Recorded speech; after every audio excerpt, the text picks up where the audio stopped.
There is a moment, every single night, when the noise of the world finally lets go of you. The phone dims, the house settles, and you are left alone with the one voice you can never mute, your own mind, turning inward, replaying the day like a film reel nobody asked to see twice. Most people fear this moment. They fill it with scrolling, with noise, with anything that keeps them from sitting still long enough to hear themselves think. Because silence, real silence, has a strange power. It doesn't just quiet the room. It asks you a question. Who did you become today? I want to talk to you about that threshold between waking and sleep, because I believe it might be the most underestimated moment of human transformation we have. Think about it. You spend your whole life building a career, a body, a reputation, a name. You chase mastery in the daylight hours, where everyone can see the effort. But here's what almost nobody tells you.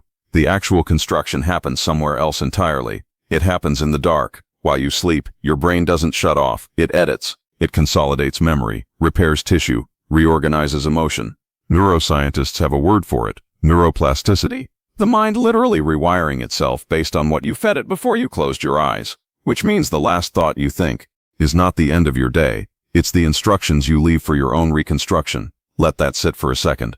If your final waking thought is "I failed again," your mind doesn't file that away neutrally. It reinforces the architecture of failure. It strengthens the neural pathway that says this is who I am. But if your final thought is "I am learning, I am becoming, I showed up even when it was hard," you are handing your subconscious an entirely different blueprint. Same brain, same night, completely different self being built in the dark. This is not some mystical idea. This is biology meeting belief. This is the ancient wisdom of every culture that ever told its children a bedtime prayer, a mantra, a blessing. They weren't just comforting a child. They were programming a mind before it went offline, the way a craftsman sets the mold before the metal cools.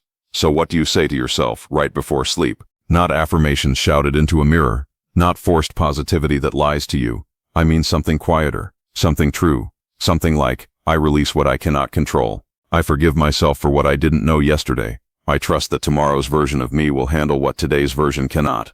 Because here is the secret fear most of us carry. The one we never say out loud. We are afraid that we are not becoming who we hoped we'd be. We measure our lives against a version of ourselves we imagined at 20, and every night that gap feels a little wider, a little heavier. And so instead of resting, we lie there interrogating ourselves in the dark. But growth was never a straight line. It was never supposed to be. Think of a river. Does it apologize for the bends it takes around the mountain? No. The bend is the path. The struggle is the shaping. You are not behind. You are in the middle of becoming. And becoming has never once been tidy. There is an old story. A sculptor is asked how he creates such lifelike figures from stone. He says, I don't create anything. The figure was already inside. I simply remove what doesn't belong. That is what sleep does to your identity, if you let it. Each night is a small removal of what doesn't belong. The day's fear, the day's shame, the version of you that panicked in a meeting or said the wrong thing at dinner. Gone. If you release it. Carved away. If you allow the night to do its work instead of gripping the stone so tightly that nothing can change. This is why what you rehearse before sleep matters more than almost anything else you do all day. Because you are not just closing your eyes, you are casting a vote for who you wake up as. So tonight, when the noise finally fades and it's just you and the ceiling and the quiet hum of your own thoughts, don't run from that moment. Don't reach for distraction. Sit inside it, just for 60 seconds, and speak gently to the self who worked so hard to get through today. Tell that self, you are allowed to rest. You are allowed to not have it all figured out yet. You are still worth becoming. Because the mind you fall asleep with is not the mind you wake up with. Something happens in between. Something sacred, something silent, something almost nobody talks about. The quiet architecture of the self being rebuilt, one honest thought at a time. And maybe that's the real revelation. We spend our lives searching for the moment we'll finally become who we're meant to be, some future breakthrough, some arrival point in the distance. But the truth is smaller, and stranger, and far more beautiful than that. You are not waiting to become yourself. You are building yourself, tonight, in the dark, one final thought at a time. There is a construction site that opens every night, and almost none of us ever see it running. We think of building as something that happens in daylight, in the visible hours, where effort is measured, where we can point to a finished report, a workout completed, a conversation handled well. We think the mind rests when the lights go out, the way a factory falls silent after the workers go home. But that is not what happens. When you close your eyes, the factory doesn't stop, it changes shifts. Inside your skull, while your body lies still, something extraordinary begins. The events of your day, still raw and unsorted, get sifted through. Some of it your brain will keep, folding it into memory, strengthening the pathways that let you carry a lesson forward. Some of it your brain will let dissolve, quietly, mercifully, the way a wave erases a footprint from wet sand. This is not poetry. This is measurable biology. Scientists call it consolidation.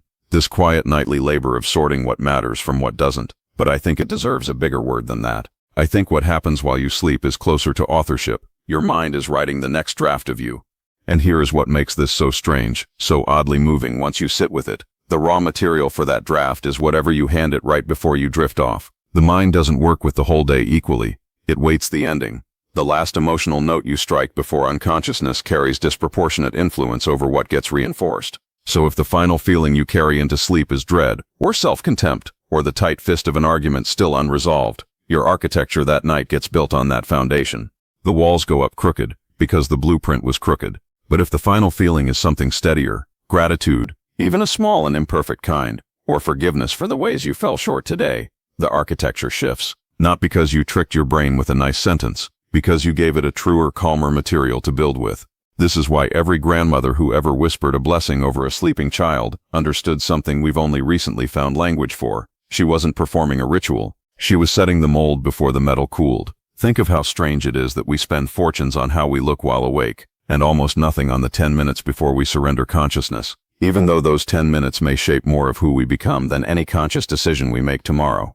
We polish the outside. We neglect the architect. There is a kind of humility in this if you let it land. It means you are never finished. It means tonight again, something in you will be reassembled, repaired, reorganized, cell by cell, memory by memory, without your permission and without your effort, simply because you are alive and your body knows how to do this even when your mind has given up trying. The construction never stops. It only waits for nightfall to begin its real work, unseen, unglamorous, and utterly essential, the way roots grow in soil no one ever thinks to look at, quietly deciding how tall the tree above will one day stand.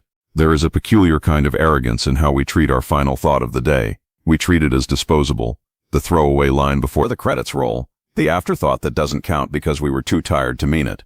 We spend the whole day curating what we say to other people. We choose our words in meetings, soften them in arguments, rehearse them before difficult conversations, and then, in the one moment when only one listener remains, ourselves, we say whatever bitter, exhausted thing happens to surface, as if it doesn't matter because no one else will hear it. But someone does hear it. You do. And more precisely, the part of you that builds tomorrow's version of yourself hears it loudest of all. Here is something worth sitting with. Not all thoughts carry equal weight in the architecture of the mind. A thought you have at noon, surrounded by 100 other thoughts, gets diluted, contested, revised by everything that comes after it. But the thought you have right before sleep has no competition. Nothing follows it to argue with it. Nothing arrives to soften its edges or offer a counterpoint. It stands alone, unchallenged, and in that silence it gets to speak the loudest of anything you told yourself all day. This is why the words "I'm such a failure," spoken in the dark with no rebuttal coming, can outweigh an entire day of genuine effort and progress. It isn't fair, but the mind was never built on fairness. It was built on repetition and emphasis, and the last word always gets the emphasis. This is why so many people wake up feeling strangely defeated even after decent days, because somewhere in that last conscious minute, they handed their mind a verdict instead of a truth. I didn't do enough. I said the wrong thing. I'm behind. And the mind, obedient and literal, took that verdict and started building with it, the way a foundation takes whatever shape the final pour of concrete gives it. I am not talking about denial. I am not telling you to lie to yourself, to force a smile over something that hurt, to paper over a real mistake with an empty slogan. The mind is not fooled by cheap flattery. It can tell the difference between a truth and a performance, and it trusts a truth more. What I am describing is something more honest than positivity. It's precision. It's choosing, deliberately, which true thing you leave yourself with. Because on any given day, more than one thing is true. It is true that you made a mistake in that meeting. It is also true that you showed up, that you tried, that you are still someone who cares enough to feel bad about it. Both are real. You get to choose which one stands guard while you sleep. This is not a small act of self-care. It is closer to an act of authorship, performed at the edge of consciousness, in the last available seconds before the pen is taken out of your hands for the night. Every person who has ever changed the trajectory of their life probably did it, in part, right here, in that unglamorous, unnoticed threshold where the lights are off and the only witness is the self, deciding, one more time, what tonight's instructions will be. We have a strange obsession with straight lines. Somewhere along the way, most of us absorbed an image of what a good life is supposed to look like, a graph rising steadily upward, left to right. No dips, no detours, just clean, ascending progress. School reinforces it. Careers reinforce it. Even the way we tell stories about successful people reinforces it, trimming out the messy middle until all that's left is triumph. And so when our own life refuses to move that way, when it curves, stalls, doubles back on itself, we experience it as failure. We think something has gone wrong with us. But nothing in nature grows like that. Nothing real ever has. Consider a river. It doesn't travel from mountain to sea in a straight line, and it isn't trying to. It bends around every obstacle it meets, a boulder, a ridge, a stretch of harder rock it cannot simply push through, and each bend isn't a failure of direction. It's the only way the river reaches the sea at all. If you trace the river's whole path on a map, the bends wouldn't look like mistakes. They'd look like the story of everywhere the land resisted, and everywhere the water was patient enough to go around instead of forcing its way through. The bend is not a deviation from the river's purpose. The bend is the river doing exactly what water does, finding the way that actually exists, rather than the way that was only imagined. I think about this every time I hear someone describe their own life as behind. Behind what, exactly? Behind whom? We compare our current chapter to someone else's highlight reel, or worse, to an imagined version of ourselves who never existed. The 22-year-old with a 5-year plan who somehow avoided illness, heartbreak, financial collapse, the ordinary chaos that every real life eventually contains. That person was never real, and yet we grieve for not becoming them, as if we failed a test that was rigged from the start. Here's what nobody tells you early enough. The bend is not a delay in your becoming. The bend is your becoming. The years you spent recovering from something that broke you were not wasted years standing outside your real life, waiting for it to resume. They were the terrain. They were where the shaping happened. A river that only ever traveled in straight lines would carve nothing. It would simply pass over the land, unchanged and unchanging, leaving no canyon, no character, nothing that tells you anything about where it had been.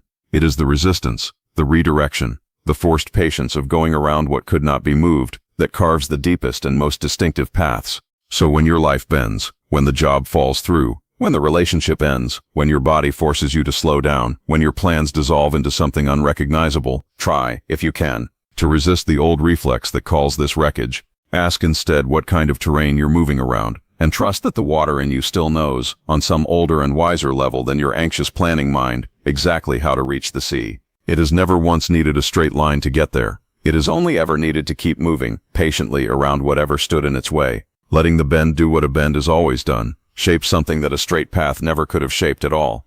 There's an old story, told in different forms across different centuries, about a sculptor who is asked how he manages to carve such lifelike figures out of stone, and his answer is always some version of the same startling claim. Asterisk, I don't create the figure. It was already there. I only remove what doesn't belong. Asterisk, we tend to hear that as a clever line about art. I think it's actually one of the most accurate descriptions of psychological growth we have, because most of us have quietly absorbed the opposite idea that becoming who we're meant to be is an act of addition. Add the credentials, add the discipline, add the confidence, the charisma, the 12 habits of highly effective people. We treat personal growth like assembling furniture, as if the self arrives in pieces, and our job is to bolt on enough parts until something impressive stands upright.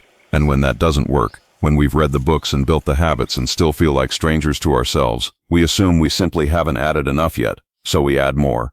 More striving, more self-improvement, more noise stacked on top of noise. But what if the exhausted feeling so many of us carry isn't a sign that we need more? What if it's a sign that we're carrying too much of what was never ours to begin with? Think about who you were before the world got its hands on you, before you learned which parts of yourself made people uncomfortable and quietly filed those parts away, before you absorbed a stranger's idea of what success should look like, or a parent's unspoken fear, or a culture's narrow definition of who gets to be taken seriously. Somewhere underneath all of that accumulated material, there is still a shape, the one that was there before the addition started. Sleep, real reflection, honest solitude. These don't add to that shape. They chip away at what was piled on top of it. This is why the deepest nights of transformation rarely feel like triumph. They feel like loss. You let go of the identity that kept you safe but small. You stop performing the version of yourself that made other people comfortable. You release the belief that your worth is a debt you're still repaying for some old mistake. None of that feels like gain in the moment. It feels like grief, because in a way it is. You're mourning a self you built out of necessity, one that served you once and no longer fits the stone. But underneath the grief, something else is also happening. Space is opening up, and in that space the truer shape becomes a little more visible than it was before. The sculptor doesn't fight the stone. He doesn't force it into a shape it was never going to hold. He studies it, works with its grain, removes only what obscures what's already there.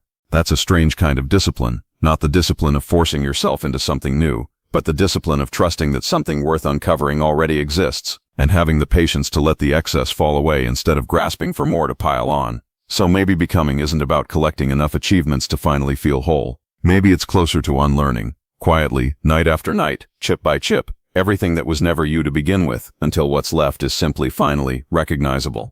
Not built from nothing, uncovered from everything that was hiding it. There is a border that exists in every single day of your life, and almost no one gives it the respect it deserves. It isn't marked on any map. It doesn't announce itself with ceremony. It's simply the narrow stretch of minutes between being fully awake and being fully asleep, a threshold most of us cross so quickly, so distractedly, that we barely register we were ever standing on it. But think about what a threshold actually is. In every culture, in every era, doorways have carried a kind of significance that ordinary rooms don't. You don't just walk through a threshold, you change state as you cross it. Outside becomes inside, guest becomes family, ordinary becomes sacred. The threshold is neither one place nor the other. It's the charged, in-between space where transformation is allowed to happen precisely because nothing there is fixed yet. The minutes before sleep are exactly that kind of space. You are no longer fully participating in the waking world. Its demands have gone quiet. Its urgency has loosened its grip. But you haven't yet surrendered to unconsciousness either. You are suspended between two selves, the one who just finished living today, and the one who will wake up tomorrow to inherit whatever gets built overnight. And here's the part almost nobody stops to notice. In that suspended space, you are unusually honest. The performances of the day have ended. There's no one left to convince. The mind, freed from the job of managing how you appear to others, often tells you, quietly, what it actually believes about you. This is why so many of our deepest fears surface right there, in the dark, uninvited.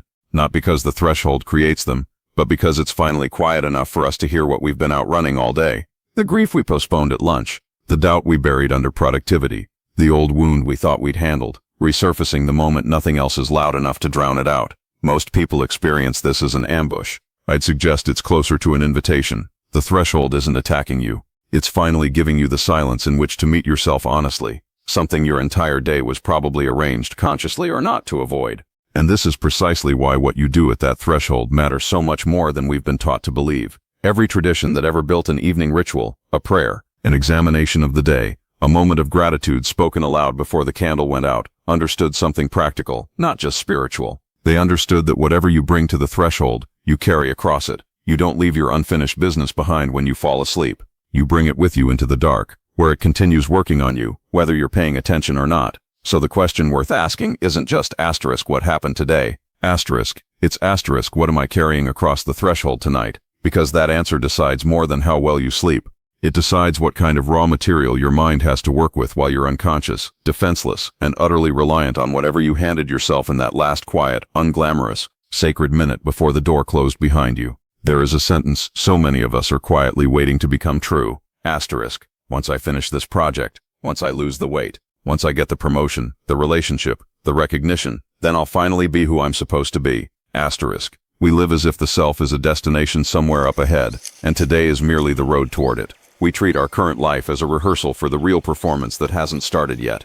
But here's the strange thing about waiting for a finished self to arrive. It never does. Ask anyone who reached the milestone they were sure would complete them. The promotion came, and they were still themselves, just with a new title. The relationship arrived, and they were still themselves, just less alone. Nothing about crossing a finish line transforms the runner into someone fundamentally different from the one who was running. And yet we keep pushing the arrival date further out, certain that this time, the next achievement will finally deliver the self we've been waiting to become. I want to offer a different way of seeing this, because I think the waiting itself is the misunderstanding. You are not a draft awaiting a final version. You are not sitting in a waiting room outside your own life, killing time until the real you gets called in. Every night, whether you notice it or not, construction is already underway. Cells are repairing. Memory is reorganizing. The emotional residue of today is being sorted, some of it kept, some of it released. This isn't preparation for your life. This is your life, quietly assembling itself, one ordinary night at a time, whether you're paying attention or not. Which means the person you're waiting to become and the person currently building them are, impossibly, the same person. There's no version of you standing outside this process, waiting to be let in once the work is done. You are inside the workshop right now. You have been inside it every night of your life. The tools have never once been out of your hands. This changes what tonight actually is. It's not a pause between 2 days, a gap to be filled with distraction until real life resumes tomorrow. It's one more session at the workbench, one more chance to hand your own hands better material to work with. Not because you're behind, not because you haven't earned rest yet, but because building never stopped in the first place, and it was never going to wait for your permission. There is a kind of relief in this, if you let yourself feel it. You don't have to hold your breath until some future arrival. You don't have to treat this ordinary evening, this unremarkable Tuesday, this life that doesn't yet look like the one you imagined, as a placeholder for something realer that's coming later. This is the work. It has been the work the entire time. The version of you that seems distant, the one who feels calmer, steadier, more whole, that version isn't waiting somewhere ahead of you on the timeline. That version is being built tonight, out of whatever you're willing to carry into the dark, and whatever you're finally willing to set down. You were never behind. You were never early, either. You were exactly where building happens, in the middle, in the ordinary night, in the ongoing and unglamorous and entirely real process of becoming, one ordinary evening after another, for as long as you're alive to keep going.